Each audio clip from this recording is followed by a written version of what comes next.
चलो मैम, मैं चलती हूँ, ठीक है ना? लेट हो रही हूँ मैं ऑलरेडी। अरे बेटा, संडे के दिन तो छुट्टी कर लिया कर। माँ, संडे के दिन तो ज़्यादा काम होता है नहीं। अच्छा ठीक है मैम, चलो मैं ऑलरेडी बहुत लेट हो रही हूँ। अच्छा हाँ, आने में लेट हो जाऊँगी, हाँ मैम, ठीक है? चलो बाय बाय बाय। बट ये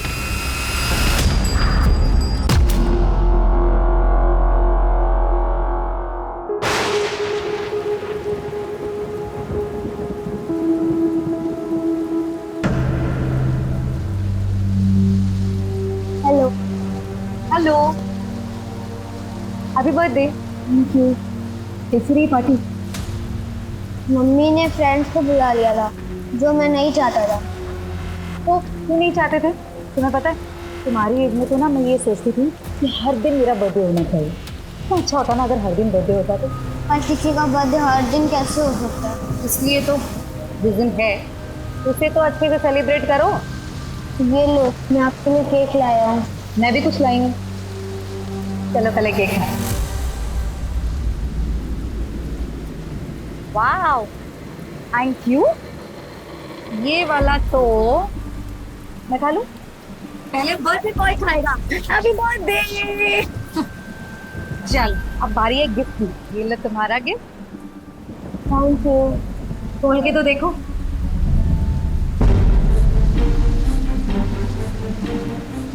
फुटबॉल। Thank you. फिर थैंक यू से काम नहीं चलेगा, खेलना भी पड़ेगा। सोसाइटी के बच्चे शाम में खेलते हैं ना, तुम भी खेलना उनके साथ। अरे हाँ, सेल्फी, हमारी सेल्फी रह गई। चलो स्काउट बनाओ। अपने गुनाहों की माफी मांगने का समय आ गया है।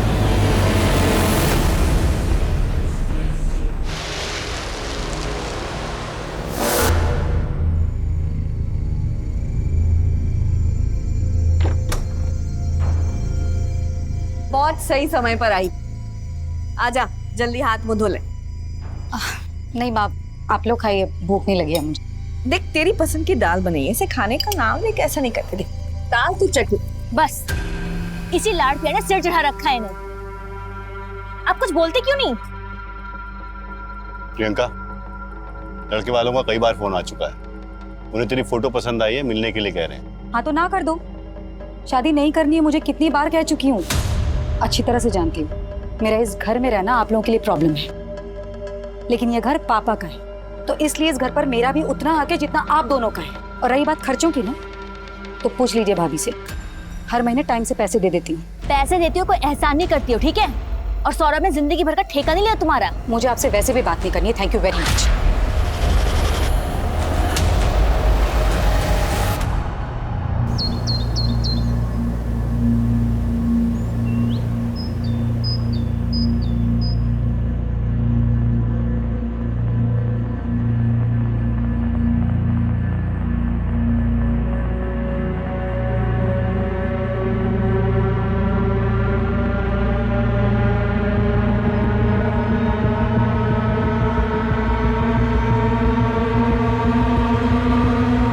Priyanka, Priyanka,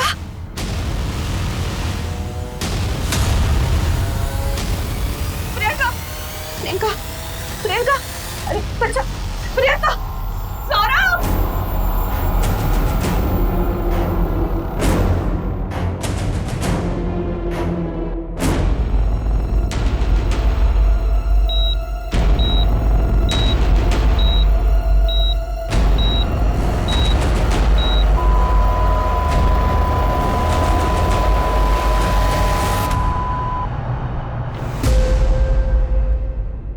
doctor, I am sorry, she is no more. क्या? उसे सिर्फ वॉमिटिंग हुई थी। ऐसा कैसे हो सकता है? क्या प्रियंका की तबीयत पहले से खराब थी? नहीं, उनकी तबीयत बिल्कुल ठीक थी। माइट भी हार्ट अटैक आया हो। मेरी बहन सिर्फ 37 साल की थी, कोई बीमारी नहीं थी उसे। हार्ट अटैक कैसे हो सकता है? देखिए, ये सिर्फ मेरा अनुमान है, बाकी सारी चीजें ऑटोप्सी के बाद ही क्लियर होंगी। ऑटोप्सी क्यों? I think this is a police case. मैंने ऑलरेडी पुलिस को इन्फॉर्म कर दिया है। Excuse me.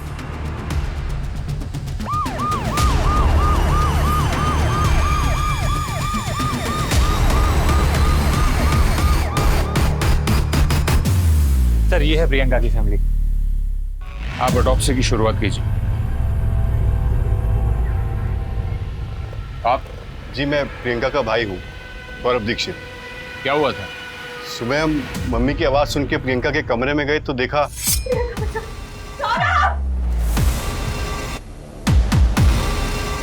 क्या हुआ माँ? ये देखना, कुछ बोल नहीं रही है। प्रियंका, प्रियंका क्या हुआ? प्रियंका, प्रियंका क्या हुआ? प्रियंका उठ।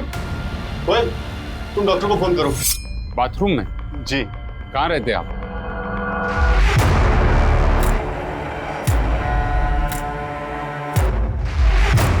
सर, वोमिटिंग रेसिड्यू है, मरने से पहले वोमिट किया होगा।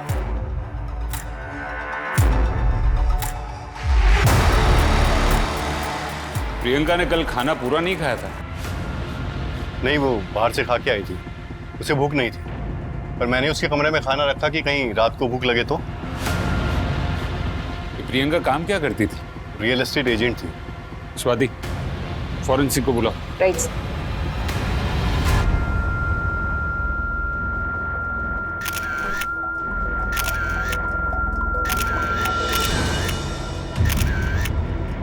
मम्मी, हाँ, क्या हुआ?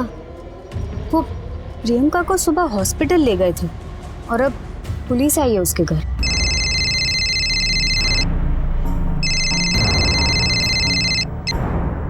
हेलो, क्या? नमस्कार, आदाब। क्राइम पेट्रोल सतर्क के आज के एपिसोड में मैं अनूप सोनी आप सबका स्वागत करता हूं। घाव हमारे जीवन का अभिन्न हिस्सा बन जाते हैं क्योंकि कई घाव दिखते हैं और कई नहीं दिखते। कई बार जो घाव नहीं दिखते हैं वो हमारी आत्मा, हमारी सोच पर ऐसे निशान छोड़ देते हैं जिन्हें शायद हम खुद भी नहीं पहचान पाते। एक 37 वर्षीय लड़की प्रियंका के परिवार को उसका शव उसी के बाथरूम में मिलता है। क्या प्रियंका की मौत नेचुरल थी या फिर प्रियंका की मौत बहुत सारी बातों से पर्दा उठाने वाली थी? सर, पोस्टमार्टम रिपोर्ट के मुताबिक प्रियंका की मौत नींद की गोलियों की हेवी डोज की वजह से हुई।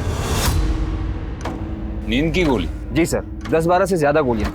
पहले प्रियंका को वोमिटिंग सेंसेशन हुआ, फिर उसने वोमिट किया, उसे नींद आ गई और विंड पाइप चोक होने की वजह से उसकी मौत हो गई। सर, लेकिन हमें कोई सुसाइड नोट भी नहीं मिला। हमने प्रियंका के बाथरूम की और बेडरूम की जो तस्वीरें ली है उसमें भी कहीं स्लीपिंग पिल्स की बोतल नजर नहीं आ रही। मुझे लगता है कि हमें दोबारा बारीकी से उसके घर की तलाशी लेनी होगी।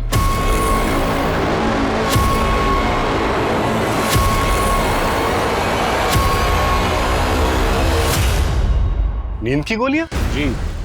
क्या प्रियंका परेशान थी या फिर डिप्रेशन का शिकार थी जिसकी वजह से उसे नींद की गोलियां लेनी पड़ी हो? मेरी बच्ची को कभी खुशी नहीं मिली, पड़ गई ठंडक तुम दोनों के कलेजे में। मम्मी आप ये क्या कह रही हैं? सर वो अक्सर हाँ, प्रियंका तेरा दिमाग तो खराब नहीं है, माँ को डायबिटीज है। सौरभ, वो बस माँ का मन कर रहा था इसलिए लेकर आ गई। सबको पता है इस घर में कि मुझे डायबिटीज है, मरना तो है ही एक न एक दिन, तो खा के क्यों न मरूं? हाँ, कोई मर जाए ना तो 2-4 दिन का रोना होता है, और अगर ये खा के आप बीमार पड़ गए तो सबकी मुसीबतें बढ़ेंगी। वैसे भी एक बोझ कम नहीं है इस घर में। सौरभ, चुप करा तेरी बीवी को। वो गलत क्या कह रही है? 37 की हो गई, कब करेगी शादी? नहीं करनी मुझे शादी। मम्मी को लगता है कि हमें उनसे दिक्कत थी, लेकिन हम तो उनका भला ही चाहते थे। प्रियंका के कमरे में खाने की प्लेट? सर, बताया था ना आपको, ये तो मैं ही लेकर गया था। प्रियंका खाने पे गुस्सा क्यों निकालती है? मन नहीं है। थोड़ा सा खा ले। खा ले।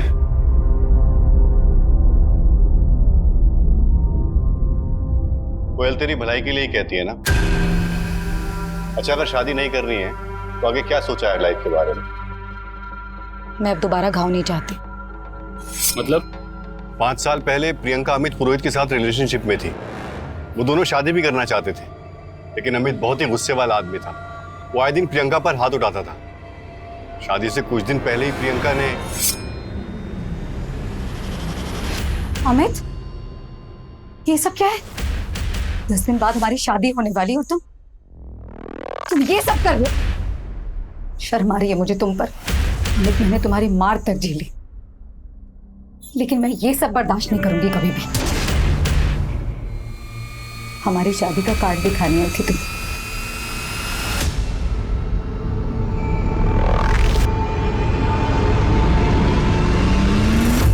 शादी तो हमारी होके रहेगी। मैंने फैसला ले लिया है। प्रियंका ने अमित से शादी नहीं की थी। उस इंसिडेंट के बाद वो किसी से भी शादी नहीं करना चाहती थी। सर हम तो उनके भले के बारे में ही सोचते थे, और छोटी मोटी बहस किस घर में नहीं होती। चुप करो, तुम दोनों हमेशा उसके पीछे पड़े रहते थे। सोच रखती थी ना तुम दोनों को।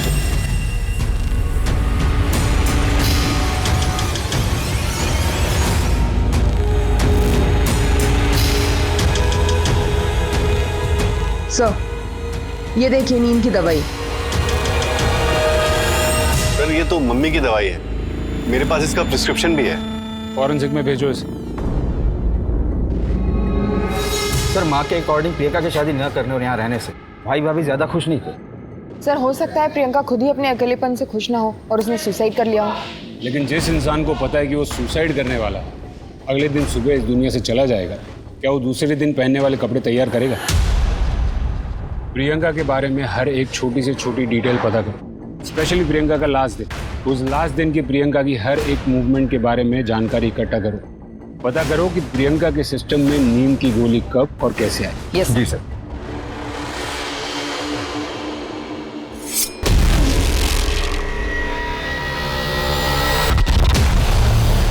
अब प्रियंका मैडम की किसी से कोई खास बातचीत नहीं थी, लेकिन हाँ जय के साथ उनकी अच्छी बनती थी। भाभी तब पता नहीं मनीषा मैडम को क्या प्रॉब्लम थी।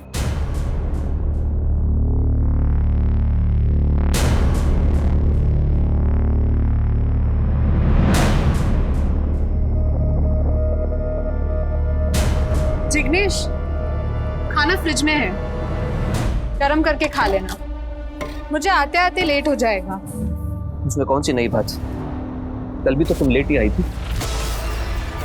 कल देव के साथ थी ना, पता ही नहीं चला टाइम कहाँ निकल गया। पूछोगे नहीं आज कहाँ जा रही हूँ? आज संजय के पास जा रही। जिसके पास जाना है जाओ, जिसके साथ रहना रहो, मुझे बताने की कोई जरूरत नहीं। अब तुमसे नहीं कहूंगी तो और किसे कहूंगी? बाय।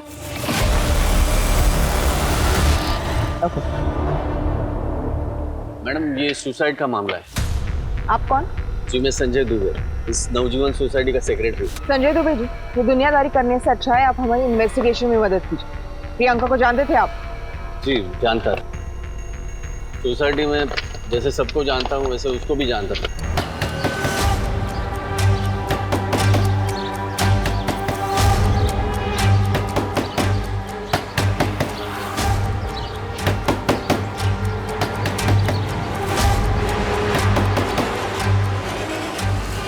अरे सुनो इधर आओ, ये मनीषा कहाँ गई है? मुझे नहीं पता, शायद कहीं गई होंगी मैडम। अच्छा है, वो प्रॉपर्टी का देख लेना। संजय, संजय उठो। संजय जी जिग्नेश को बोलो।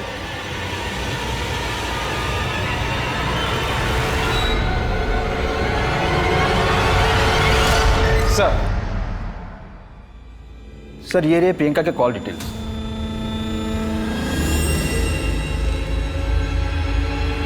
एक काम करते हैं गुप्ता, ये प्रियंका की संडे की एक्टिविटीज को शुरू से शुरू करते हैं। सर प्रियंका के मोबाइल में एक सेल्फी मिली है जय और प्रियंका की।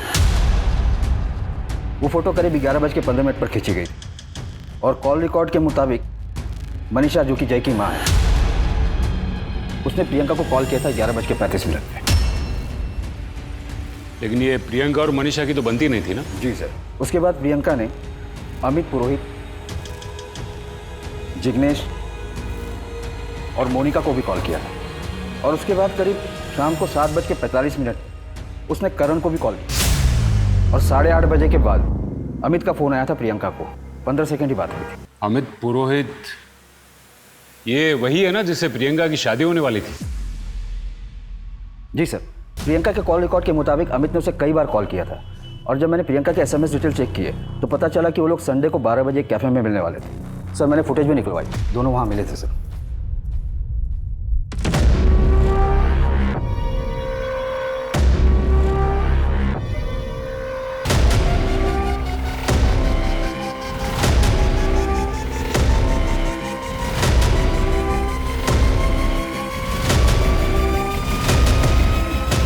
सर लेकिन ये फुटेज तो कुछ और ही बता रही है।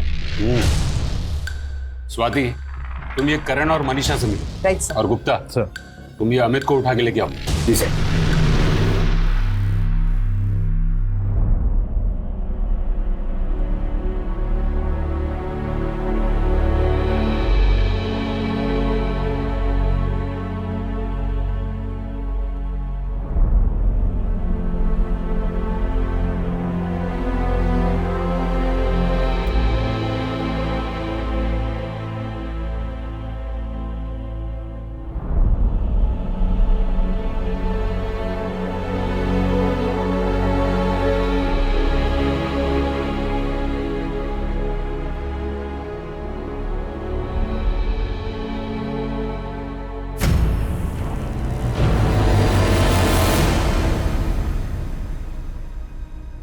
संजय, ये सब क्या है? तुम नहीं समझो। तुम समझाओ तो सही, मैं सब समझूंगी। मैंने एक घाव पहले भी देख लिया और आज तो ये एकदम ताजा है। क्या बात है संजय? मैं अच्छा आदमी नहीं हूँ आयशा, मुझसे बहुत बड़ी गलती हो गई। गलती?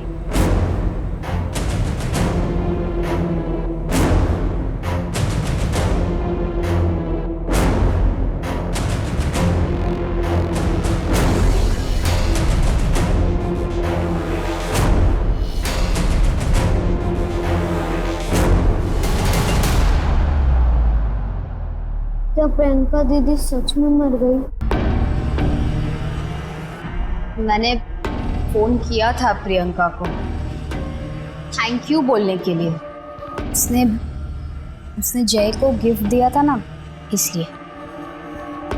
जय बेटा, तुम प्रियंका से कहाँ मिले थे? मयूर नगर गार्डन में।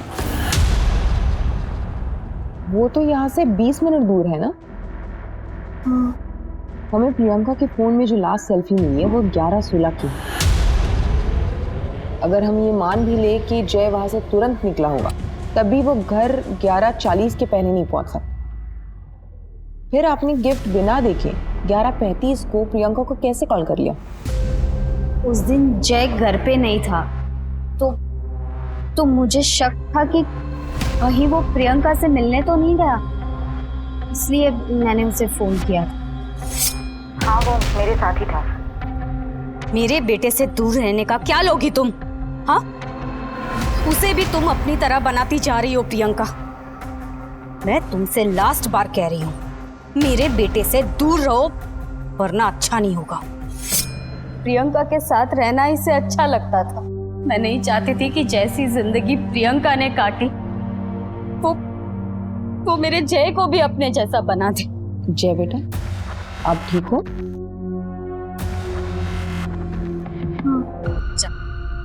जा अंदर जा, और मैं ना बुलाऊं तब तक बाहर मत आना। 1 मिनट, मुझे जय से कुछ बात करनी है। अंदर जा। मैडम प्लीज मेरे बच्चे को इन सब से दूर रखिए।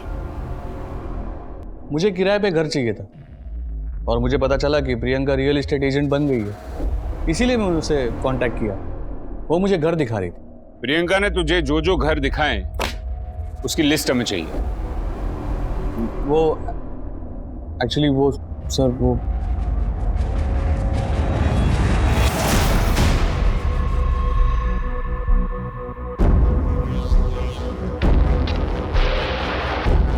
ये कौन से घर दिखा रही है? एक सच बताती, वरना तेरा इतिहास देखकर हमें तुझे अंदर करने में ज्यादा वक्त नहीं लगेगा। बता सर, प्रियंका से शादी टूट जाने के बाद मैंने किसी और से शादी कर ली और फिर हमारा डिवोर्स हो गया, तो मैं प्रियंका को वापस मिलने की कोशिश कर रहा था। मैंने उसे कहा कि मुझे घर देखना है। बड़ी मिन्नतों के बाद वो मुझे मिलने के लिए तैयार हो गई, लेकिन सर वो एकदम बदल चुकी थी, बिल्कुल पहले जैसी नहीं थी। मतलब प्रियंका, मैं जानता हूँ कि तुमने मेरे लिए शादी नहीं की, तो फिर क्यों इतना भाव खा रही है? होश में आने के लिए इतना पानी काफी है या फिर और डालो?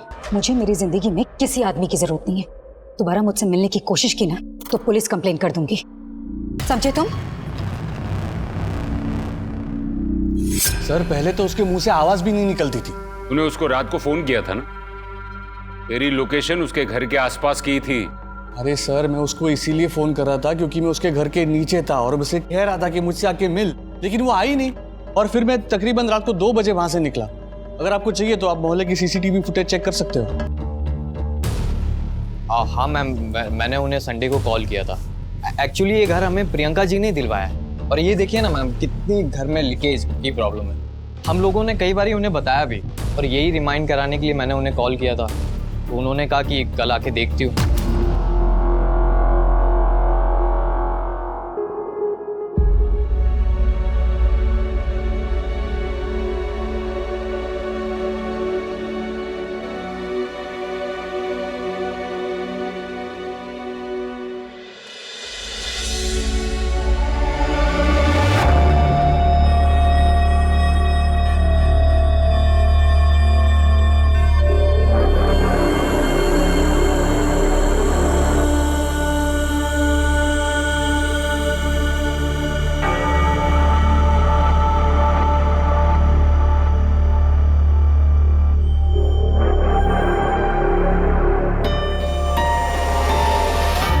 हमारे समाज में शादी करना ही अक्सर सेटलमेंट का रूप माना जाता है। अगर कोई स्त्री या पुरुष शादी नहीं करना चाहता है तो उसे ऐसे देखा जाता है जैसे वो कोई बागी है, समाज के खिलाफ है, समाज में रहने के लायक नहीं। पुलिस को प्रियंका के बारे में ऐसी कई चीजें पता चल रही थी।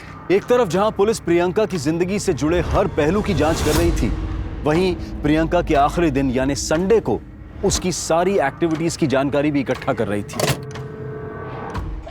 सर फॉरेंसिक रिपोर्ट आ गई है। प्रियंका के रूम में जो खाना मिला उसमें स्लीपिंग पिल्स के ट्रेसेस नहीं मिले, जो दवाई हमें घर से मिली। और प्रियंका के पेट से जो दवाई के ट्रेसेस मिले, दोनों की केमिकल कंपोनेंट्स डिफरेंट है। घर के खाने से दवाई के ट्रेसेस नहीं मिले, इसका मतलब जाहिर सी बात है कि प्रियंका ने घर आने से पहले जो खाया था उसमें दवाई थी। स्लीपिंग पिल्स की असर 1.5 से 2 घंटे में शुरू होती और प्रियंका रात को 9 बजे घर आई। इसका मतलब हमें यह पता करना है कि प्रियंका शाम को कहाँ गई थी, किससे मिली थी, उसने क्या खाया था। सर नवजीवन सोसाइटी की सीसीटीवी कैमरा को चेक किया मैंने। अमित सच बोल रहा है। वो रात को 2:12 तक बिल्डिंग के बाहर ही था, फिर वहाँ से निकल गया। प्रियंका रात को 9 बजे घर में गई, फिर बाहर निकली नहीं। और बाकी लोगों का क्या, जिसे प्रियंका उस दिन मिली थी?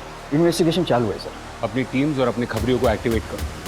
केमिस्ट शॉप पे चेकिंग शुरू करो। एक लिस्ट बनाओ कि किसने किसने उस कंपनी की दवाई खरीदी थी।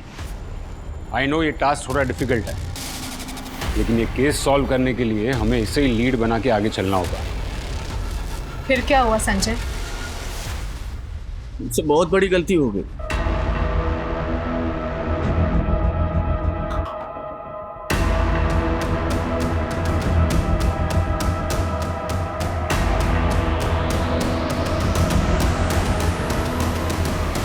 क्यों करते हो ये सर? ब्रोकर लोग मिलकर भी काम करते हैं मैडम, और ब्रोकरेज भी शेयर कर लेते हैं। प्रियंका और जिग्नेश भाई दोनों मिलकर काम करते हैं, लेकिन ये बात जिग्नेश भाई की बीवी आयशा को पसंद नहीं थी।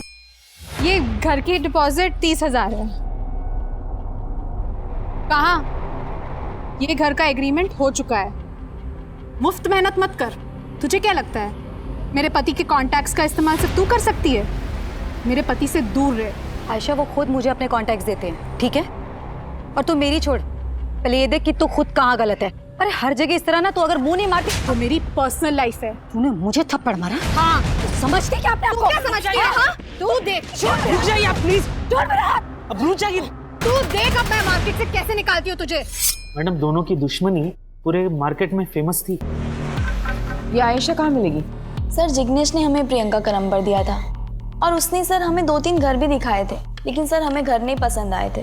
तो हमने उसे बोला था कुछ और ऑप्शन दिखाने के लिए, तो उसने हमें यही बोला था कि अगर कुछ अच्छे ऑप्शन आएंगे तो वो हमें इन्फॉर्म करेगी। ये जिग्नेश कौन है? सर वो हमारा ब्रोकर है। सर प्रियंका संडे को तकरीबन 2:30 बजे मुझसे मिलने आई थी। आपकी बीवी आयशा और प्रियंका के बीच झगड़ा था ना? आयशा प्रियंका के बीच में प्रॉब्लम थी, क्योंकि मैं प्रियंका को ही अपने सारे कॉन्टैक्ट शेयर करता था, आयशा के साथ नहीं। क्यों? क्योंकि आयशा मेरे लिए सिर्फ एक नाम की बीवी बनकर रह गई थी। आपके और प्रियंका के बीच में कुछ था क्या? प्रियंका मेरी बहन की तरह थी, बल्कि उसने सारा काम मुझसे ही सीखा। और सच तो यह है कि आयशा सिर्फ मेरे नाम को इस्तेमाल कर रही थी, बाकी वो हर दिन किसी और आदमी के साथ होती थी।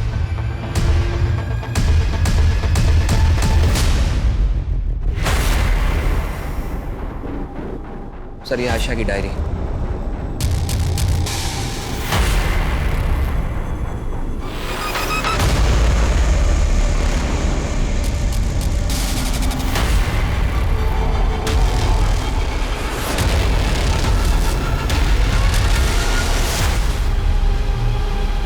आयशा जी,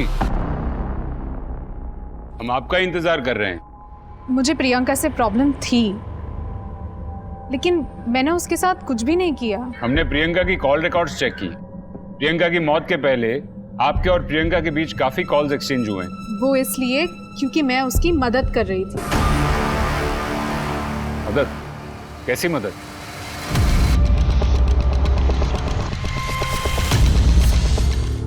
क्यों बुलाया तूने मुझे यहाँ?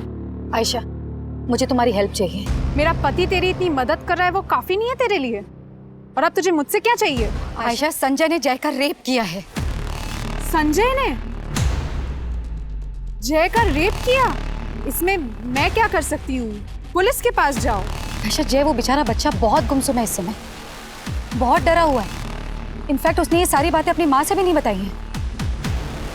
मैं अच्छी तरह जानती हूँ कि तुम्हारा संजय से मिलना जुलना है। प्लीज आयशा, तुम किसी भी तरह संजय से ये सारी बातें कन्फेस करा लो।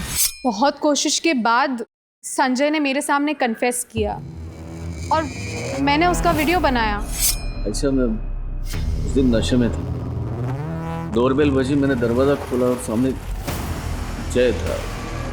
वो अपनी बॉल लेने घर आया था। मुझसे बहुत बड़ी गलती हो गई। मैंने जय का रेप किया है। कहाँ है वो वीडियो? मैं वीडियो बना पाई उसके पहले ही प्रियंका की मौत हो चुकी थी, इसलिए मैंने वो वीडियो सौरभ को दिया था। मुझसे बहुत बड़ी गलती हो गई। मैंने जय का रेप किया है।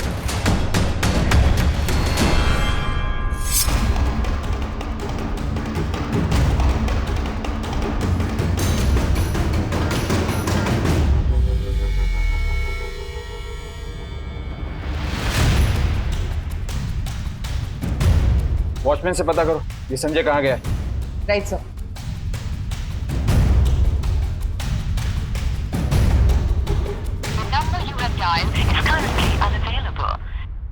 नहीं मैडम, हमें नहीं मालूम संजय साहब कहाँ हैं।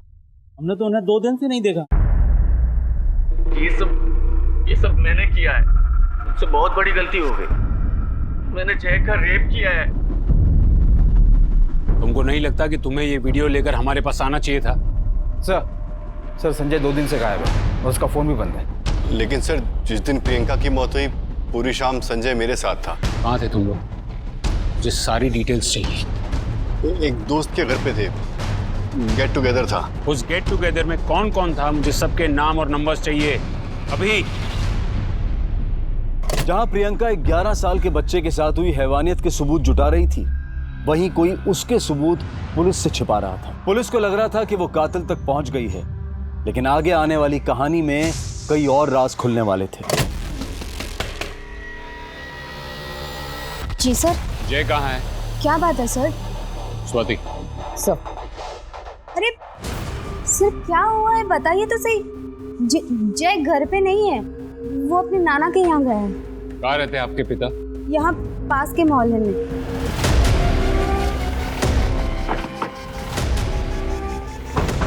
आपको पता है जय के साथ क्या हुआ है?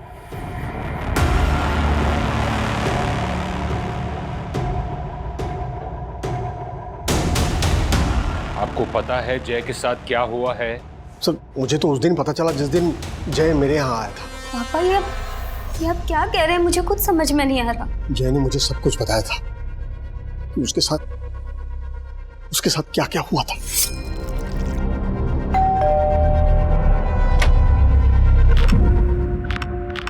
अंकल, वो बॉल आ गई आपके घर में।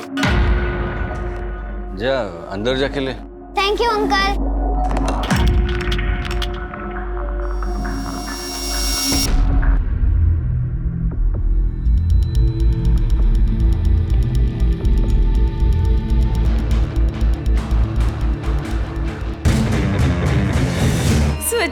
मेरा बेटा गुमसुम रहने लगा था।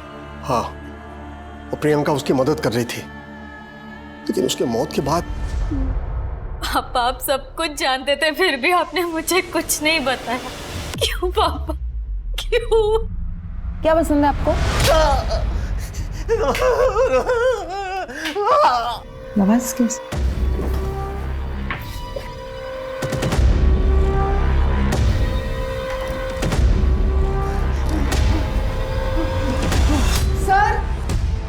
सर इधर आइए जल्दी। अरे सर रुकिए ना सर, कहाँ जा रहे हैं आप? एक मिनट सर।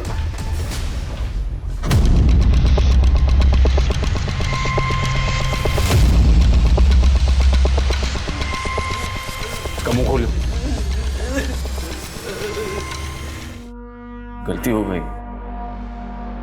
उस गलती के लिए मैंने बार बार प्रायश्चित भी किया है। अब कानून के हिसाब से अपने गुनाहों का प्रायश्चित कर।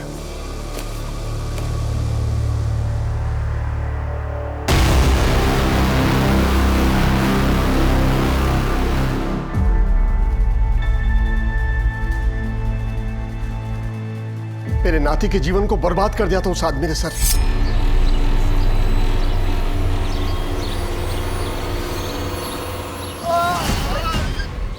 अरे मैंने कहा था आपको, मार्केटिंग के बाद सीधा घर चलते हैं। क्या हुआ क्या है इनको? सर का बीपी लो हो गया है। मैं एम्बुलेंस बुलाता हूँ। अरे नहीं सर, आप घर छोड़ दीजिए, हमें पास में घर है, मैं इनको कॉफी पिला दूंगा, ठीक हो जाएंगे ये।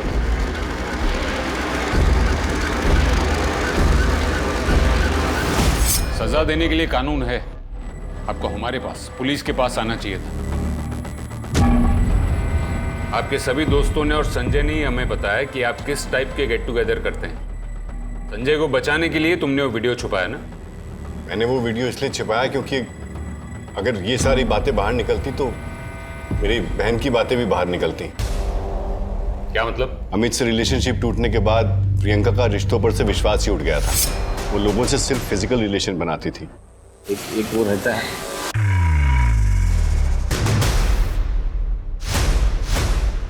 बुरा मत मान, पर तेरी बहन को मैं हर दिन अलग अलग गाड़ियों में से उतरते हुए देखता हूँ। देख, मुझे उसकी पर्सनल लाइफ से कुछ प्रॉब्लम नहीं है, पर ये सब सोसाइटी के अंदर अच्छा नहीं लगता ना। सौरभ, ये मेरी लाइफ है। शादी कर ले प्रियंका, ये सब करने से लाइफ नहीं कटने वाली। तो प्लीज ये मेरी लाइफ में इंटरफेयर करना बंद कर दे तो अच्छा रहेगा। एक बार नहीं, कई बार उसे समझाया, लेकिन वो समझी नहीं। पता नहीं कौन से गुनाहों की सजा हमें मिल रही थी कि जाने अनजाने में हमारे या हमारे परिवार के हाथों जो गुनाह हुए हैं, हम उसका प्रायश्चित कर सकें। मैं तो अपने परिवार में सबके गुनाहों की माफी भी मांगता था। आप जानते हैं कि प्रियंका किस किस से मिलती थी? नहीं सर। सर, प्रियंका के फोन से ऐसा कोई भी क्लू नहीं मिल रहा जिससे ये पता चले कोई इस समय किससे डेट कर रही थी या किससे मिल रही थी।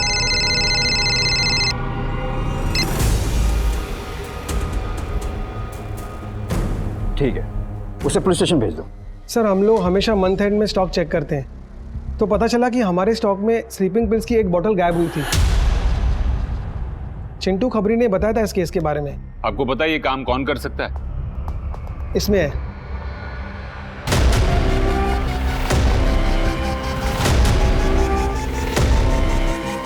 कौन है ये बंदा और कहाँ रहता है? सर, ये सुनील है। 3 दिन पहले ही काम छोड़कर चला गया और अभी तो फोन भी नहीं आंसर कर रहा है। मुझे इस सुनील की डिटेल्स चाहिए।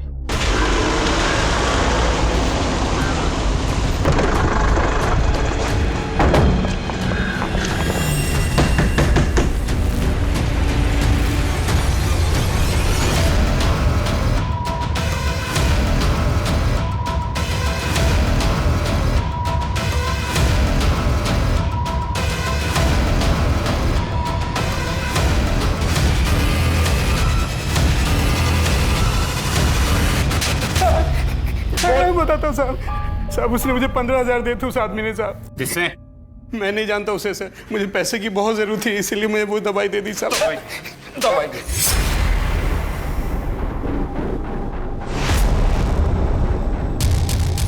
जो दवाई बिना प्रिस्क्रिप्शन के देना गैर कानूनी है, तूने वो दवाई दी कैसे? साहब, मेरी बीवी को बच्चा होने वाला था, इसलिए गांव पैसे भेजने थे। तू वो आदमी का स्केच बनवा सकता है? हाँ साहब।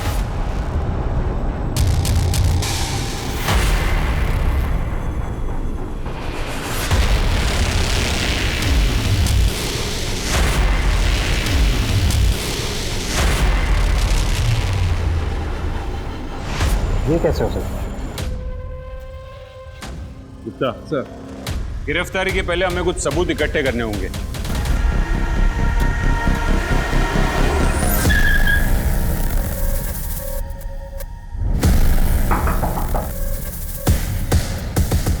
आप लोग क्या बात है सर? यार हमें प्रियंका जी ने दिलवाया है कि घर में लीकेज की प्रॉब्लम है, और यही रिमाइंड कराने के लिए मैंने उन्हें कॉल किया था। क्या हुआ सर? सर क्या हुआ? सर सर मैंने क्या किया? उस दिन मैं प्रियंका का पीछा कर रहा था। जैसी वो फ्री हुई मैं उससे मिला, फिर हम दोनों एक कैफ़े पे चले गए।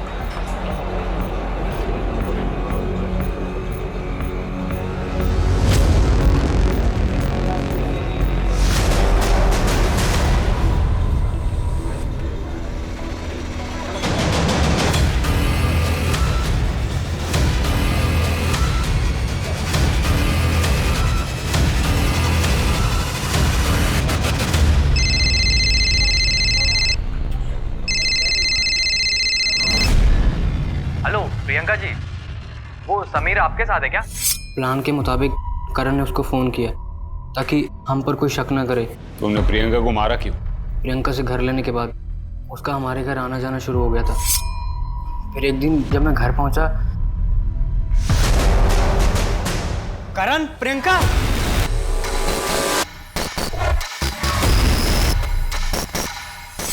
वो हम दोनों के साथ थी, पर उस दिन के बाद तो क्या प्रॉब्लम है?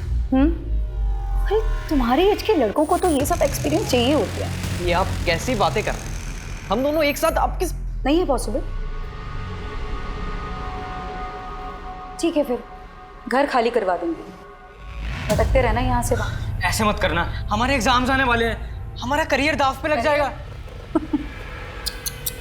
सिर्फ करियर नहीं, तुम दोनों की पूरी जिंदगी बर्बाद हो सकती है अगर मैंने ये बात तुम दोनों के घर वालों को बता दी तो। जैसा बोलती हूँ वैसा करती जाओ। तुम दोनों मुझे खुश रखो और मैं तुम दोनों को खुश रखूंगी। सर हम उसके हाथ की कठपुतली बन गए थे, हमारा भविष्य खराब हो रहा था सर, उसका मर जाना बेहतर था। तुम्हें कानून का सहारा लेना चाहिए था, कानून उसे सजा देता। तुमने जो किया है ना, उससे भविष्य तो अब भी तुम्हारा अंधकार में ही है।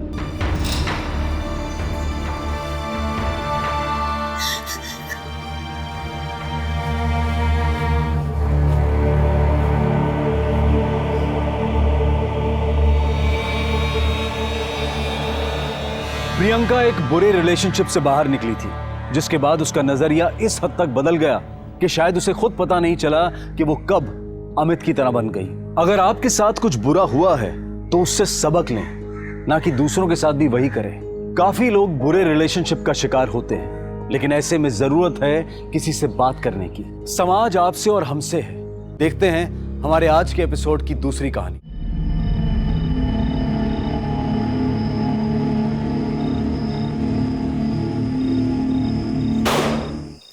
Happy birthday to you. Happy birthday to you. Happy birthday dear Bhabhi. Happy birthday to you. Hey. Happy birthday भाभी। शीतल, हमारी शादी के बाद ये तुम्हारा पहला बर्थडे है, तो ये खास तुम्हारे लिए मेरी तरफ से। अब ये बताओ तुम्हें क्या चाहिए? डाइवोर्स। मजाक कर रही हो क्या भाभी? भाभी, कल भैया ने आपके लिए इतनी बड़ी सरप्राइज पार्टी रखी है। शहर के बहुत बड़े बड़े लोग आ रहे हैं और आप कैसी बातें कर रही हो?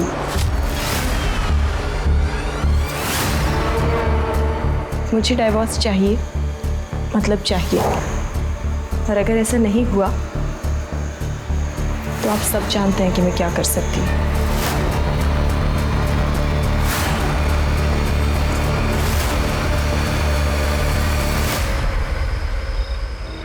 मम्मी आप टेंशन मत लो, मेरी क्लाइंट से मीटिंग है, मुझे जाना पड़ेगा। और पापा की तरह कोई गवर्नमेंट जॉब तो है नहीं कि 9 से 6 की नौकरी करो और फिर आराम। अरे बेटा, रात के 8 बजे हैं, मीटिंग तो कल भी हो सकती है ना। मम्मी आप समझते नहीं हो, सक्सेसफुल होने के लिए ना थोड़ी एक्स्ट्रा मेहनत करनी पड़ती है। अच्छा अब मैं जा रही हूँ, मैं आपको ना आने के बाद कॉल करती हूँ। बाय। ठीक है बेटा, अपना ध्यान रखना। हाँ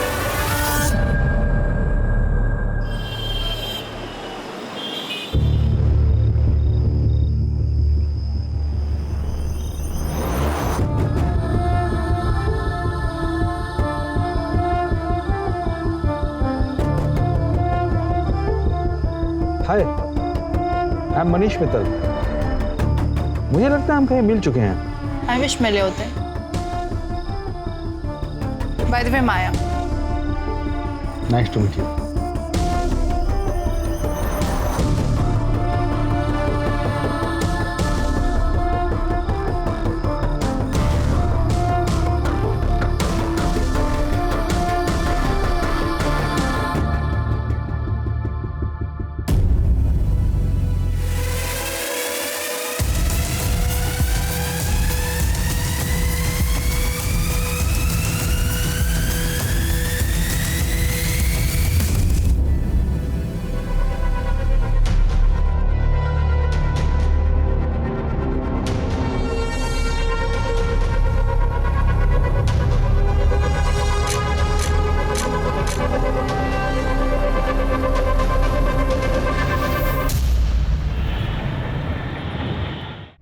शीतल जी, मैंने आपकी केस हिस्ट्री और एविडेंस देख लिए हैं, but sorry to say it's not very strong. अब देखना है कि इस बेस पर हम आपकी तरफ से उनके खिलाफ कितना स्ट्रॉन्ग केस बना सकते हैं।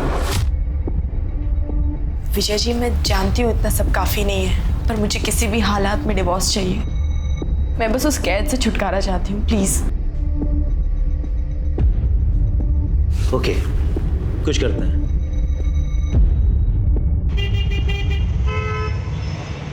हाँ पापा, ये जॉब बहुत अच्छी है, यहाँ बहुत कुछ सीखने में मिल रहा है और आप देखना मेरा प्रमोशन भी ना बहुत जल्दी हो जाएगा। चलो अच्छा है, पर मैं तुझसे नाराज हूँ। तेरी माँ बता रही थी कि तू मेरा 9 से 5 की सरकारी नौकरी का मजाक उड़ा रही थी। तुम दोनों माँ बेटी मिलकर मेरी पीठ पीछे मेरी बहुत चुगली करते हो, हैं?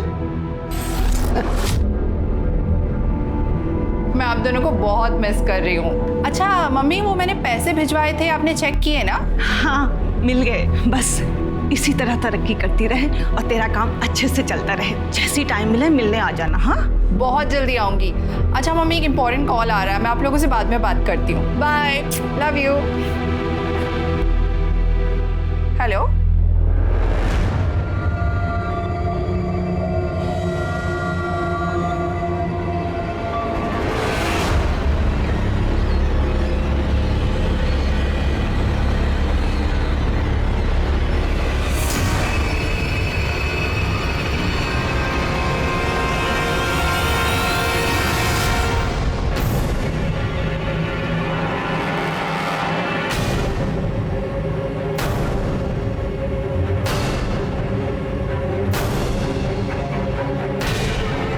रघु,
शीतल जी, गैस व्हाट, बधाई हो, डिवोर्स फाइनल हो गया है और एलिमनी में आपको 50 लाख रुपए मिले हैं और साथ में सेटलमेंट में एक बंगलो और एक कार भी। हैप्पी?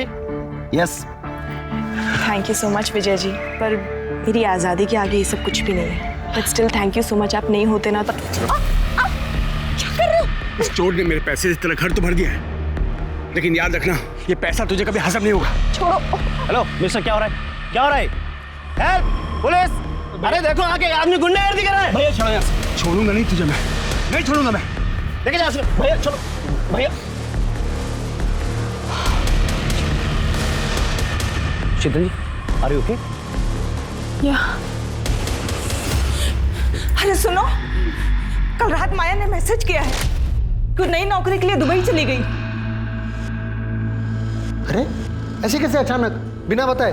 रुको मैं उसको कॉल लगाता हूं। हाँ हाँ जल्दी लगाइए। ये लड़की बिना। क्या हुआ? घंटी बज रही है। बेटा मेरी तो कुछ समझ में ही नहीं आ रहा, मैं तेरे तलाक पर क्या कहूँ। पता नहीं क्या हो गया तुझे आजकल, साल भर तेरी शादी को हुआ नहीं। और माँ, नरेश से शादी करना मेरी जिंदगी की सबसे बड़ी भूल थी। अब मैंने वो भूल सुधार ली है। अब क्या करूंगी? अब सबसे पहले अपनी आजाद जिंदगी जीऊंगी, उसके बाद एक अच्छी सी नौकरी ढूंढूंगी। माँ, मैंने बहुत सारी जगह ना रेज्यूमेज दे दिए अपने। बेटा वो बहुत बड़े लोग हैं, संभल कर रहना।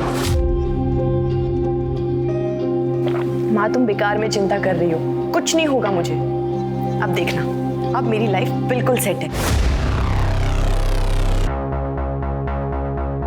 हाँ माँ, मैं कोशिश करूंगी जल्द से जल्द टिकट्स मिल जाए। तुम बस अपना सारा का सारा सामान पैक रखना। Okay bye.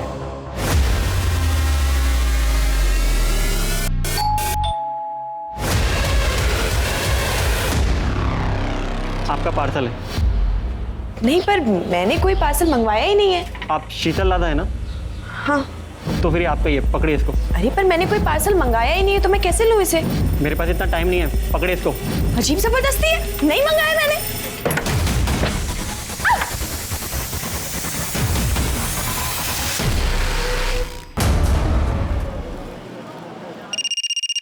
हेलो,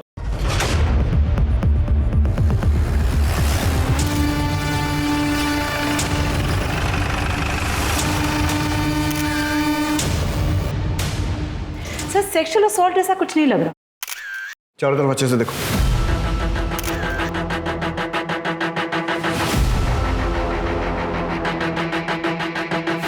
सब जगह से फिंगरप्रिंट लो और आस पड़ोस में पूछताछ करो। देखो पड़ोसियों ने किसी को आते जाते देखा है क्या? सर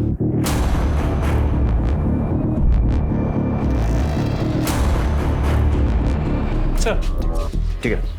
सर आप पड़ोस में एक औरत ने बताया कि मर्डर का पता चलने के कुछ टाइम पहले उसने कुरियर वाले को यहाँ आते हुए देखा। शक्ल देखी उसने? नहीं सर, उस कुरियर वाले ने मुंह पे रुमाल बांधा था, सर पे कैप, इसलिए शक्ल नहीं देखी। सर शालिनी श्रीवास्तव से मेरी बात हुई, जिसने मर्डर की इन्फॉर्मेशन दी थी। उसने ये बताया कि शीतल कुछ दिन पहले यहाँ शिफ्ट हुई और नरेश लड्डा जो कि बिल्डर है वो उसका एक्स हस्बैंड है और कुछ दिन पहले उनका डिवोर्स हो गया। ठीक है, बॉडी पोस्टमार्टम के लिए भेजो। सर हम नरेश से मिलकर आते हैं। 1 महीने पहले आपका और शीतल का डाइवोर्स हुआ। सेटलमेंट में उसने इतना बड़ा घर लिया, पैसे भी लिए होंगे, मार्केट में आपकी रेपुटेशन खराब हुई वो अलग। अब आप ही बताइए, ये वजह कम है आप पर शक करने के लिए कि आपने ही शीतल को मारा है या फिर मरवाया? देखिए, मेरा जो नुकसान होना था हो चुका। उसका मर्डर करवाने से मुझे क्या मिलेगा? और वैसे भी डिवोर्स मैंने नहीं, उसने मांगा था मुझसे, और वो भी तब जब हम उसका बर्थडे सेलिब्रेट कर रहे थे। तुम्हें क्या चाहिए? डाइवोर्स। उसने मांगा और आपने दे दिया। हम थक चुके थे इसके टॉर्चर से, और मुझे पता चल गया था कि वो मुझसे नहीं, मेरे पैसों को चाहती थी। उसका मर्डर का सुन के बुरा तो लगा, लेकिन उससे ज़्यादा मुझे सुकून भी मिला है कि अब वो हमें परेशान तो नहीं कर पाएगी। वरना जब से शादी करके आई थी तब से हमें सिर्फ और सिर्फ दुख दिया था सर, और कुछ नहीं। भाभी दाल में पानी थोड़ा ज़्यादा नहीं हो गया? भाभी सुनो ना, मैं ना घास फूस खा के बोर हो चुका हूँ, तो डिनर में चिकन मटन कुछ बना देना प्लीज़। भाभी ये रोटी थोड़ी कच्ची है। अरे शीतल, तुमने कुक को क्यों निकाल दिया? वो ठीक ठाक खाना बना रहा था। क्यों? खाना ठीक नहीं बना रही हूँ मैं?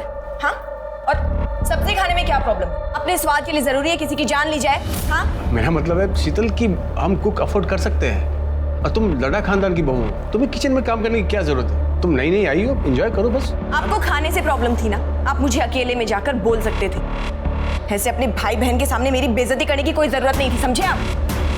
भाभी आप गलत समझ। अरे बिल्कुल ठीक समझ रही हूँ मैं। इधर मिलकर सिर्फ और सिर्फ मेरी बेइज्जती करना चाहते हो, मुझे नीचे दिखाना चाहते हो।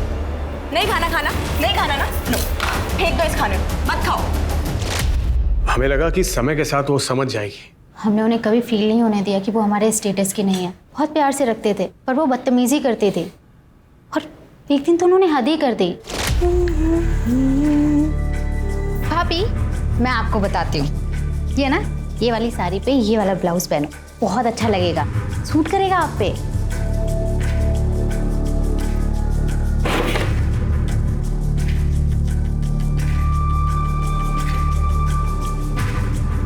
भाभी क्या कर रही हो आप? काट क्यों रही हो? तेरे छूने के बाद में अब मैं इसका पोछा भी नहीं बना सकती। और रही बात फैशन की, तो वो मुझे तेरी जैसी बहन जी से सीखने की कोई जरूरत नहीं है, जिसके पास पैसा तो बहुत है पर ओढ़ने पहनने की जरा सी अकल नहीं। आप लोग इतनी शराफत दिखा रहे थे और वो बदतमीजियां करती जा रही थी, क्यों? शायद उनकी नज़र सिर्फ हमारे पैसों पर थे, वरना वो प्रीतम से ऐसी बात नहीं करते। सर को बताओ ना, सर को बताओ। क्या हुआ? भैया वो कुछ महीने पहले की बात है, भैया काम से बाहर गए हुए थे और शीतल भाभी मेरे रूम में आई। जी भाभी, क्या काम है बताइए। कुछ नहीं, वो मैं बोर हो रही थी तो मैंने सोचा तुम्हारे पास आके थोड़ा टाइम पास कर लूं। क्या कर रहे हो तुम? वाओ, कितना सुंदर कॉम्प्लेक्स है। काश ऐसे ही कॉम्प्लेक्स मेरा भी होता। ऐसे हो सकता है अगर तुम चाहो तो। हाँ भाभी, मैं भैया से बात करूंगा। नहीं, भैया को बीच में लाने वाली कौन सी बात है? अगर ये हम दोनों के बीच में हो सकता है तो। उनसे उस दिन बड़ी मुश्किल से मैंने पीछा छुड़ाया। भैया को बताने से डर लगा, इसलिए मैंने दीपा से शेयर किया। वो ये सब चाल चला करती थी। सुना आपने कितनी घटिया औरत थी। एक तो मैं इस बात से निकल नहीं पाया कि उसने मेरे साथ क्या किया है, क्यों किया, और हाँ मुझ पर उसके मर्डर का इल्जाम लगा रहे हैं। प्लीज सर, मैं हाथ जोड़कर आपसे विनती करता हूँ सर, हमें परेशान मत कीजिए। हमारा उसके मर्डर से कोई लेना देना नहीं है। सर, अगर ये लद्दा फैमिली सच कह रही तो शीतल बहुत ही मक्कार और धोखेबाज हो रहा है। मिश्रा, कितने लोगों को जानते हो जो सामने से अपनी गलती माने? वैसे भी ये स्टोरी की एक ही साइड है, शीतल की साइड तो हमने सुनी नहीं है जो उसकी माँ हमें बताई। शीतल बहुत अच्छी लड़की थी और ये शादी भी उसने अपनी मर्जी से की थी। सब कुछ ठीक चल रहा था। मेरी समझ में आज तक ये बात नहीं आई कि उसने डिवोर्स क्यों ले लिया। क्यों ले लिया मतलब? उसने आपको नहीं बताया था? कहाँ बताया, कहाँ मिली वो मुझसे। हमेशा फोन पर ही बात होती थी और जब भी मैं उससे पूछती तो वो यही कहती थी कि वो जो कर रही है सब ठीक है, मिलूंगी तब बताऊंगी।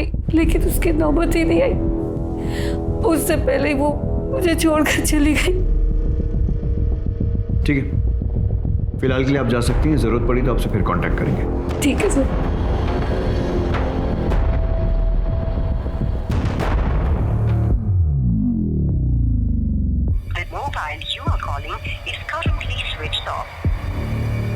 क्या हुआ? माया ने फोन उठाया क्या? अरे फोन तो तब उठाएगी जब वो नंबर लगेगा, उसका तो फोन ही स्विच ऑफ आ रहा है। क्या हो गया इस लड़की को? 5 दिन हो गए, दुबई से सिर्फ फोटो भेज रही है, यानी कि कम से कम एक कॉल तो कर ले। अरे ये भी तो हो सकता है कि इंडिया का नंबर वहाँ काम ना कर रहा हो और वहाँ का नंबर लेने में टाइम लग रहा हो। एक बार और कोशिश करो। तुम सब ठीक होगा, तुम जाओ, एक गिलास पानी लेके आओ मेरे लिए। सर। हाँ मिश्रा। सर, शीतल के घर के फोरेंसिक रिपोर्ट के मुताबिक उसके घर में सिर्फ उसी के फिंगरप्रिंट्स मिले। उसके घर में किसी भी सामान पे, इनफैक्ट डोरबेल पे भी किसी और के फिंगरप्रिंट्स नहीं मिले। इसका मतलब जानबूझकर फिंगरप्रिंट्स मिटाए गए। शीतल उस घर में कुछ महीनों पहले शिफ्ट हुई थी, लेकिन इस टाइम में भी कोई ना कोई तो घर में आया होगा, किसी ने तो डोरबेल बजाई हो। मतलब यह है कि जिसने भी उसे मारा या मरवाया है, सोची समझी प्लानिंग है। सर, शीतल की पोस्टमार्टम रिपोर्ट्स आ गई। सर, इसके मुताबिक उसकी मौत दोपहर 1 से 3 के बीच में हुई और चाकू से 3 बार पेट में वार किया गया। मतलब पीएम रिपोर्ट से भी कोई खास हेल्प नहीं है? नथिंग। सर, मैंने शीतल की बैकग्राउंड भी चेक की है। शादी से पहले या तलाक के बाद उसका कोई भी अफेयर वगैरह भी नहीं था। शीतल का एक हस्बैंड नरेश लड्डा और उसके भाई बहन, उनके कॉल रिकॉर्ड्स और मोबाइल लोकेशन? सर, अब तक नहीं आई, मैं जल्दी आ जाएंगे। जल्दी आ जाएंगे सर।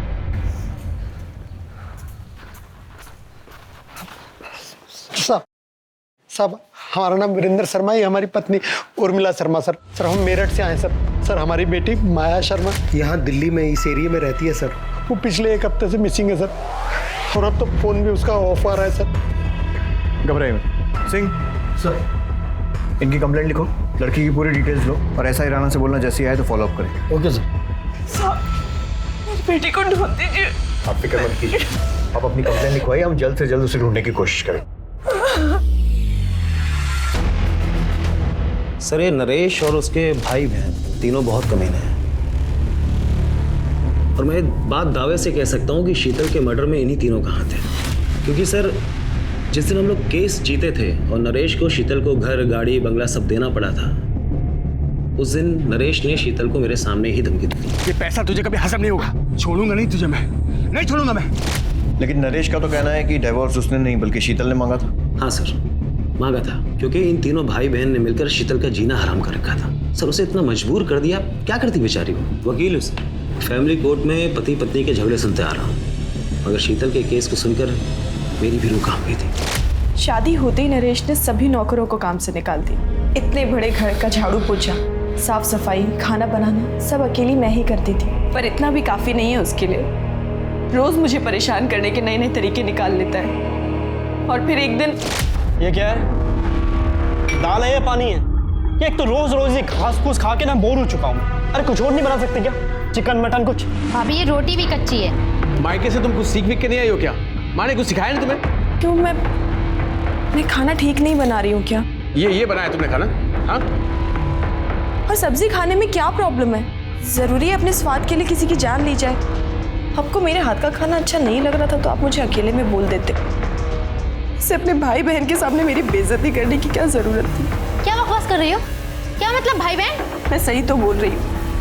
आप तीनों भाई बहन जब देखो मुझे नीचा दिखाने की कोशिश करते हो, मेरी बेइज्जती करते रहते हो। चुप कर, आइंदा जबान लड़ाई ना, जबान खींच लूंगा मैं। निकल।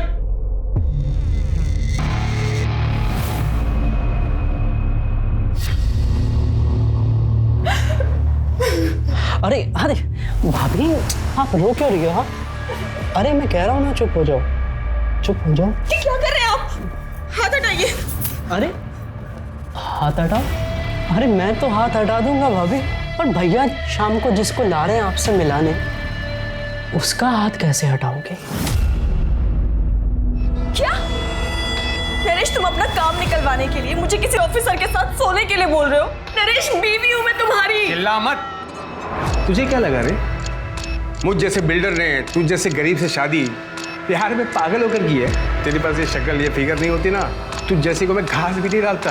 अच्छा लगा, ठीक है सुन, ज़्यादा नाटक मत कर, जल्दी से तैयार हो जा। और सिर्फ आज याद रखना, तुझे उसे सिर्फ खुश करना है ताकि वो 50 करोड़ का कॉन्ट्रैक्ट मुझे दे दे। और कुछ नहीं, समझिए, सिंपल है। नहीं, मैं ऐसा कुछ भी नहीं करने वाली। क्या बोली तुम? क्या बोली? भैया क्या कर रहे हो? क्या चाहते हो? ऑफिसर का मूड खराब हो जाए इसकी सूजी हुई शक्ल को देख के, और कॉन्ट्रैक्ट हमारे हाथ से निकल जाए? समझा इसको, जल्दी से तैयार हो जाए, नहीं तो जान से जाएगी।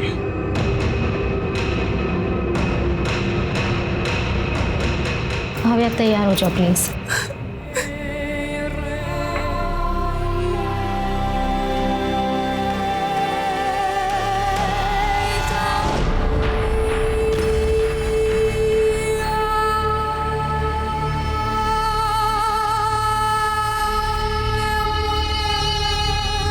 Cheers. I hope you enjoyed the evening. अरे तू तो मेरी सोने की मुर्गी निकली। देखना ये मुर्गी हमें 1 नंबर बनाएगी, 1 नंबर। एक भी कॉन्ट्रैक्ट मैं किसी और के हाथ लगने नहीं दूंगा। जब तक तू है तब तक हम हैं। नरेश रोज रोज नए नए आदमियों को पकड़ के ले आता है। पति नहीं दलाल बन चुका है वो। मैंने समझाने की कितनी कोशिश की पर सुनने को तैयार ही नहीं।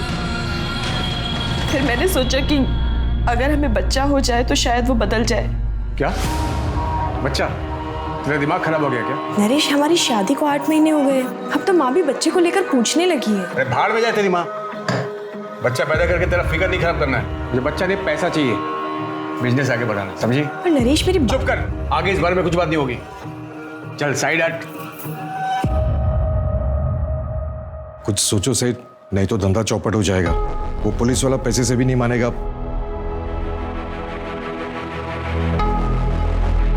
ठीक है, मैं कुछ करता हूं। सुन, एक पुलिस वाले ने नाक पे दम कर रखा है, तुझे उसे खुश करना होगा। मैं ये सब और नहीं करूंगी, और अगर तुमने मेरे साथ जबरदस्ती करने की कोशिश की तो मैं पुलिस के पास चली जाऊंगी। क्या बोली?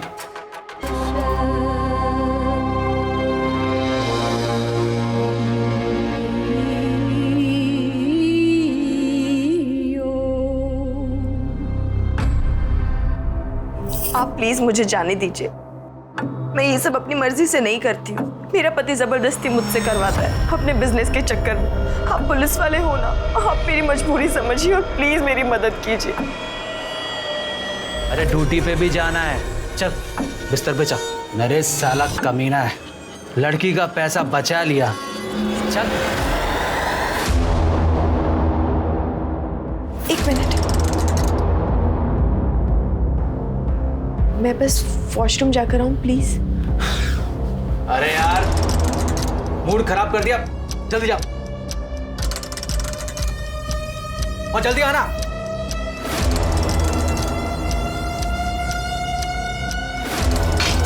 रुक।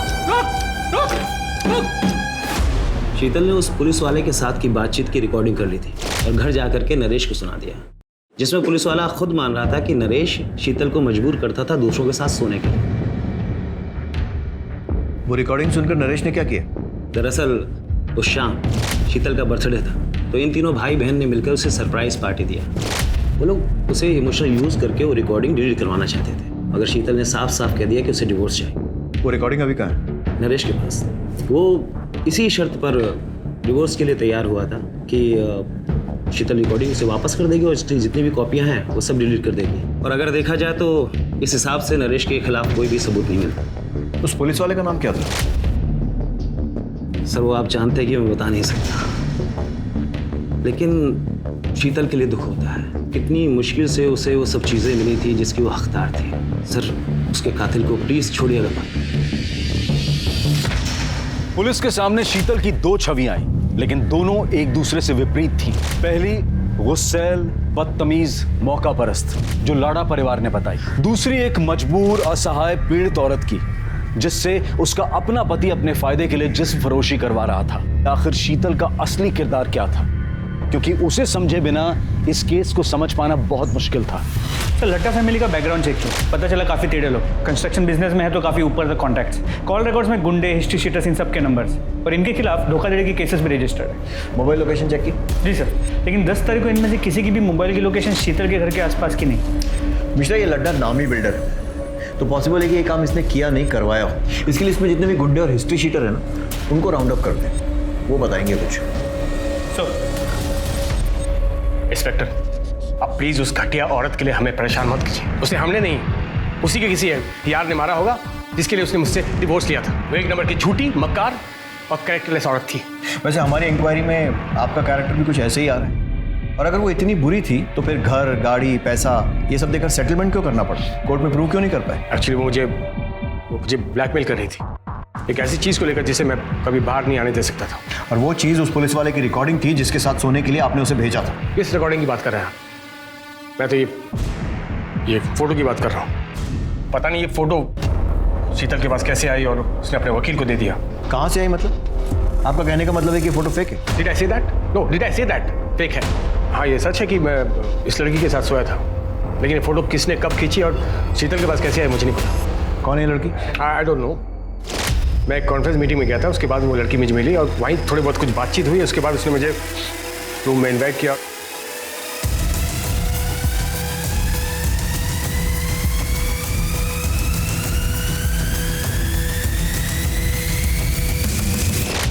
इस लड़की का कोई कांटेक्ट या एड्रेस? नो।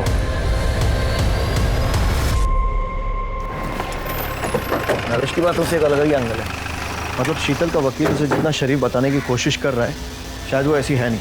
मिश्रा, पता करो फोटो में वो लड़की कौन है, वो फोटो खींची किसने है और शीतल के पास वो फोटो किसने भेजी है, ठीक उस वक्त जब डिवोर्स की प्रोसीडिंग चल रही थी। सर सर 2 दिन हो गए कंप्लेन कराए हुए सर।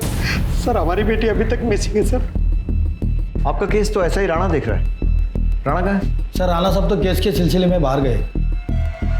आइए आप मेरे साथ, संभल के। एक मिनट दिखाइए।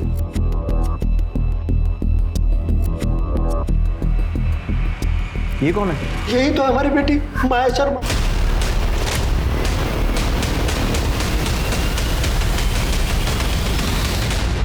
सर हमारी बेटी माया 7 तारीख को नई दिल्ली से दुबई गई थी नौकरी ज्वाइन करने के लिए। ये देखिए साहब, दुबई से फोटो भेजती है पर कॉल करते हैं तो उठाती नहीं है, कॉल बैक भी नहीं करती है। सर शुरू में तो 1-2 दिन हमने इंतजार किया कि फ़ोन करेगी, पर बाद में तो उसका फ़ोन भी स्विच ऑफ हो गया। फिर हम लोग मेरठ पुलिस के पास गए, उनसे कहा तो उन्होंने कहा कि हाँ आप लोग दिल्ली जाइए, क्योंकि वो माया दिल्ली में ही रहती थी। माया दिल्ली में क्या कर रही थी? सर मार्केटिंग में नौकरी करती थी सर। सब कुछ अच्छा खासा चल रहा था। उसने रहने के लिए घर ले लिया था और खर्चे के लिए हमें पैसे भेजती थी। मम्मी वो मैंने पैसे भिजवाए थे, आपने चेक किए ना? फिर अचानक 7 तारीख को उसका SMS आया कि वो उसने नौकरी छोड़ दी है, उसको दुबई में नई नौकरी मिली और इसलिए वो वहाँ जा रही है। जाने से पहले हमसे मिलकर भी नहीं गई। यहाँ पर किस कंपनी में जॉब करती थी? सर ये तो कभी मैंने उससे नहीं पूछा। ठीक है, अभी आप जा सकते हैं। मिश्रा, माया के पिछले 2 महीने के कॉल रिकॉर्ड्स, मोबाइल लोकेशन और जितनी भी जानकारी मिल सकती है निकालो। उसका social media account, email ID सब कुछ ढूंढो और अच्छे से छानबीन करो। सर नरेश के कॉल रिकॉर्ड में जिन गुंडों के नंबर थे उन्हें लेकर आए। साहब हम गुंडे नहीं मजदूर लोग हैं साहब, छोटा मोटा काम कर लेते पेट पालने के लिए साहब। और नरेश लड्डा के हिस्से की मार खाना भी तुम्हारे छोटे मोटे काम में आता है? देख सोच कर जवाब देना।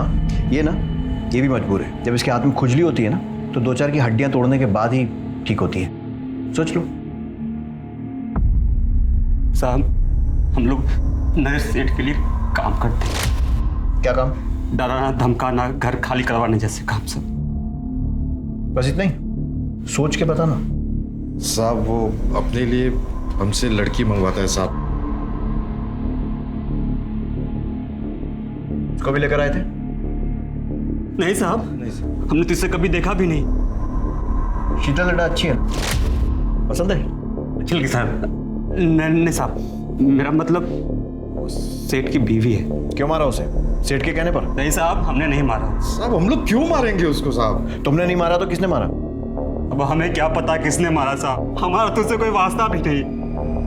वास्ता भी निकलेगा। मिश्रा मिटा ले खुजली, तब तक तोड़ना जब तक सच नहीं बोलते।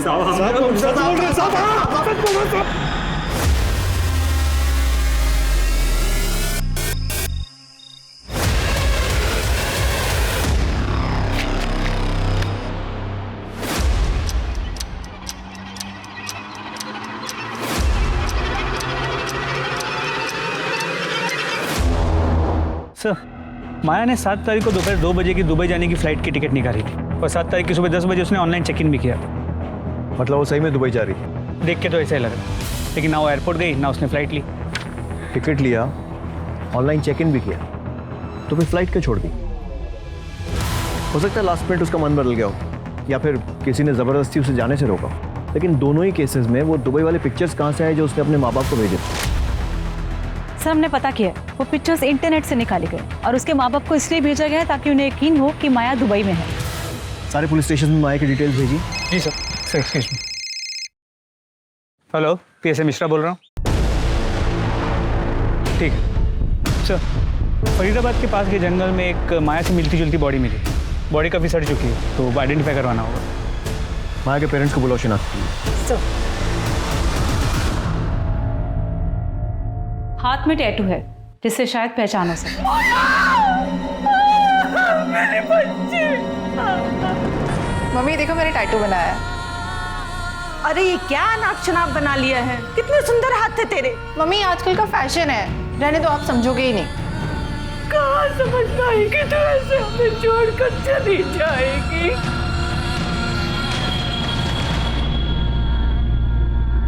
सर सूटकेस के अंदर या बॉडी के आसपास कोई सुराग नहीं मिला है। सर क्राइम ब्रांच ने यूसुफ नाम के ब्लैकमेलर को पकड़ा है। उसके फोन में शीतल के न्यूड पिक्चर्स मिले हैं।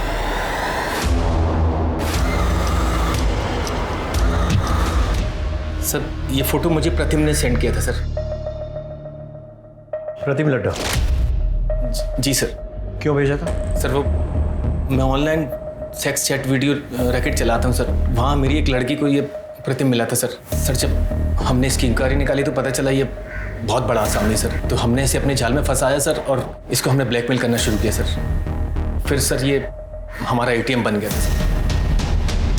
सर मैं यूसुफ को रेगुलरली पैसे दे रहा था, एक बार पैसे नहीं दे पाया तो उसने बोला कि घर में किसी फीमेल की न्यूड पिक्चर सेंड करना, तो इसलिए मैंने एक बार शीतल भाभी की फ़ोटो खींची चुपके से।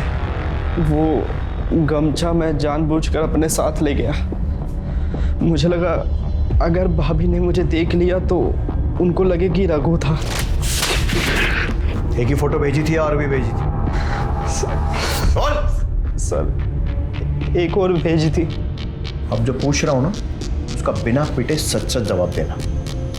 नरेश अपने बिजनेस के लिए और कॉन्ट्रैक्ट के लिए शीतल को दूसरे मर्दों के साथ सोने के लिए मजबूर करता था? शीतल भाभी अच्छी बहू थी, पर नरेश भाई ने कभी उनकी कदर नहीं करी। अपने फायदे के लिए उन्हें कितने लोगों के साथ सोने के लिए मजबूर करते थे। हमें पता था सर ये गलत है, पर उनकी हाँ में हाँ मिलानी पड़ती थी क्योंकि हम उन पे फाइनेंशियली डिपेंडेंट थे। मिश्रा, शीतल जैसी सीधी सादी लड़की बेचारी इस नरेश लड्डा जैसे घटिया आदमी के चंगुल में फंस गई और वो कमीना अभी भी खुला घूम रहा है। इसके ऊपर प्रोस्टिट्यूशन का केस बनाओ। इस नरेश लड्डा को इसके किए की सजा मिलनी चाहिए। जी सर। शीतल की केस में तो हम आगे बढ़ रहे हैं, प्रोग्रेस भी हो रही है, लेकिन माया के केस में ना तो कोई ढंग का सस्पेक्ट मिल रहा है और ना ही कोई मोटिव मिल रहा है। सर क्या ये हो सकता है कि ये दोनों केसेस कनेक्टेड हो सकता है? सर माया का फोन 9 तारीख को स्विच ऑफ हुआ। माया के कॉल रिकॉर्ड्स में 2 नंबर में, एक किसी अनिल नाम के फोटोग्राफर का है जिसकी पुरानी दिल्ली में फोटो स्टूडियो, और दूसरा नंबर फेक आईडी पे लिया गया जिसके साथ माया की अक्सर लंबी बातें हुआ करती। और सर वो नंबर 9 तारीख से स्विच ऑफ है, अब तक ऑन नहीं हुआ है। सर माया ने अपने कार्ड से 6 मार्च को एरोसिटी में एक होटल भी बुक किया था और सर उसने अपने लैंडलॉर्ड को पूरे रेंट के पैसे देके वो रूम छोड़ दिया था, पर उसके लैंडलॉर्ड को उसके दुबई जाने की बात बिल्कुल पता नहीं थी। मतलब उसने दुबई का टिकट बुक कराया था, अपना रूम छोड़ा था, लेकिन शायद वो दुबई गई नहीं। जी सर। सबसे पहले तो इस फोटोग्राफर को उठाओ, पता करते हैं माया और इसका क्या कनेक्शन, और दूसरा ये फेक नंबर, उसकी जो भी इंफॉर्मेशन मिल सकती है, कहाँ से इशू हुआ, प्रीपेड है, पोस्टपेड है, सब कुछ पता करो। सर। आखिरकार माया की पोस्टमार्टम रिपोर्ट से पता चला कि माया को नींद की दवा दी गई थी। 7 तारीख की दोपहर को लगभग 12 से 3 के बीच हुई। जिस दिन माया दुबई जाने वाली थी, क्या कोई ऐसा था जो उसे दुबई नहीं जाने देना चाहता था? क्या कोई ऐसा जिसके राज माया के पास थे? बताता हूँ सर। नरेश और माया की फोटो मैंने माया के कहने पे खींची थी और भी बहुत सारे लोगों के साथ उनकी फोटो मैंने खींची थी। जिसके साथ जैसी भी तस्वीरें खींची है ना, सब पुलिस स्टेशन में जमा कर। एक बात बता, ये काम माया खुद करती थी या किसी के कहने पर? खुद ही करती थी साहब, खुद ही कॉल करती थी, खुद ही सारी डीलिंग करती थी। और पेमेंट? पेमेंट कैश में होती थी, वो खुद ही करती थी। और कभी कभार महेश नाम का आदमी आता था, वो पेमेंट करने के बाद माया से मेरी बात करा देता था। माया के कॉल रिकॉर्ड्स में इस महेश को ढूंढो।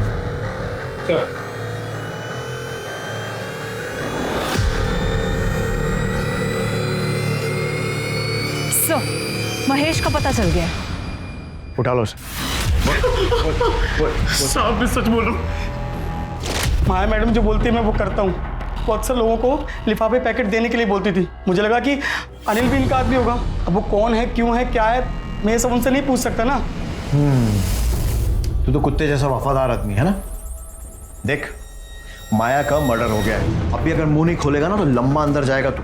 तेरे फोन रिकॉर्ड्स, कॉल लोकेशन सब निकाल लिए हमने, जिससे क्लियर है कि 6 तारीख को तू माया के होटल गया था और बाद में भी होटल के आसपास ही था, और अगले दिन होटल से एयरपोर्ट की तरफ भी गया था जब माया दुबई जाने के लिए एयरपोर्ट निकली थी। साहब मुझे क्यों फंसा रहे हो? मैं तो जो साहब बोलते थे वो करता था। तो मैं भी तो वही पूछ रहा हूँ ना, क्या किया तूने? 6 मार्च की शाम को माया मैडम को होटल पर ड्रॉप किया था। तो जब माया को ड्रॉप किया था वो अकेली थी? हाँ सर। उसके साथ कोई सामान वगैरह था?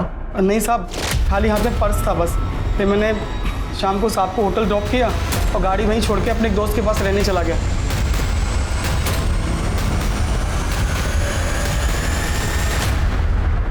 साहब ने कहा था कि अगले दिन 4 बजे आ जाना होटल, तो मैं उनको 4 बजे लेने पहुंच गया।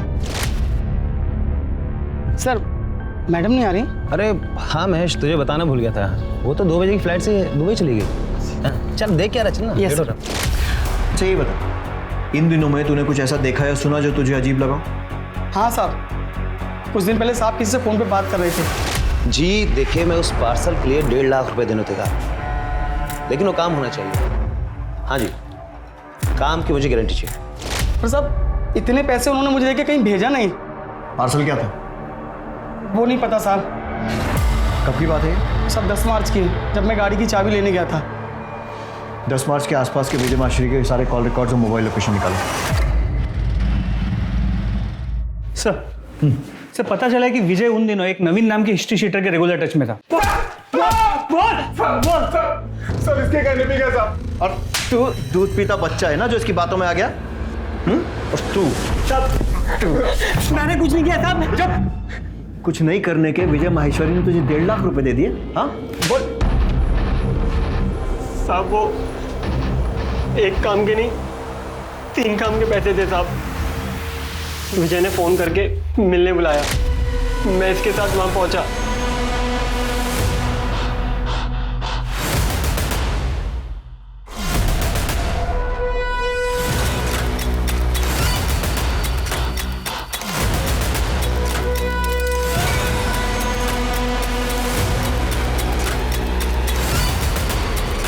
हमने चलती गाड़ी में उसका गला दबाकर उसे मार दिया और थोड़े आगे जाकर सूटकेस को जंगल में फेंक दिया। तो पहला हुआ माया का, दूसरा उसकी बॉडी को ठिकाने लगाना, तीसरा बताओ। तीसरा शीतल का मर्डर।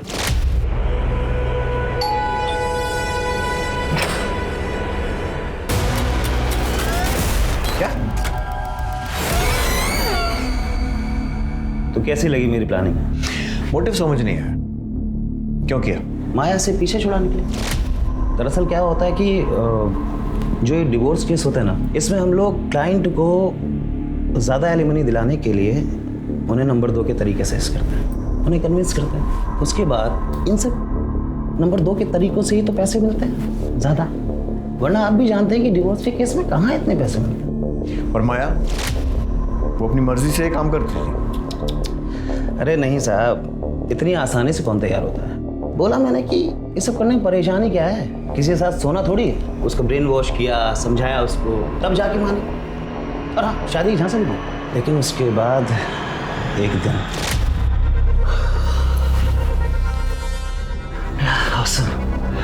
सिसिली तुम कमाल हो, एक बार और हो जाए। एक बार क्यों, 10 बार करेंगे। रियली? लेकिन उससे पहले तुम्हें मुझे अपनी फर्म में पार्टनर बनाना होगा, अपनी बीवी को डिवोर्स देना होगा और मुझसे शादी करनी होगी। ये क्या बकवास कर रही हो? तो मुझे देखकर या सुनकर लग रहा है कि मैं बकवास कर रही हूँ।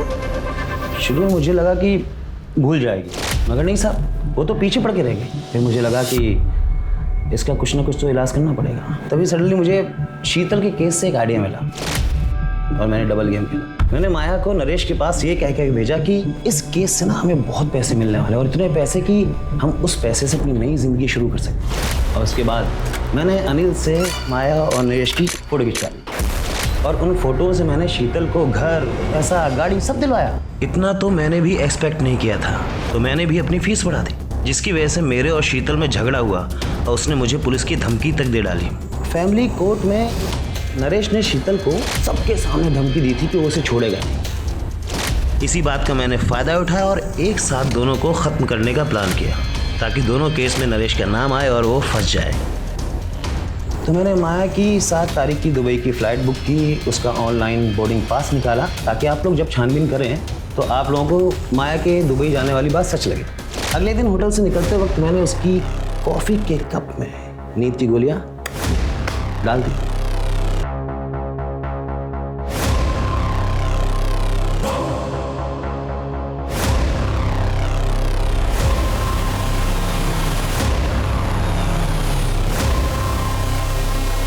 मैंने माया का फ़ोन अपने पास ही रख लिया था। एक रात पहले ही उसके घर वालों को मैंने मैसेज कर दिया कि मैं दुबई जा रही हूँ नौकरी के सिलसिले में, और 2 दिन तक दुबई की फ़ोटो भेजता रहा। उसके 2 दिन बाद मैंने उसके फ़ोन को तोड़ के फेंक दिया। माया और शीतल के मर्डर केस में चार्जशीट फाइल करो।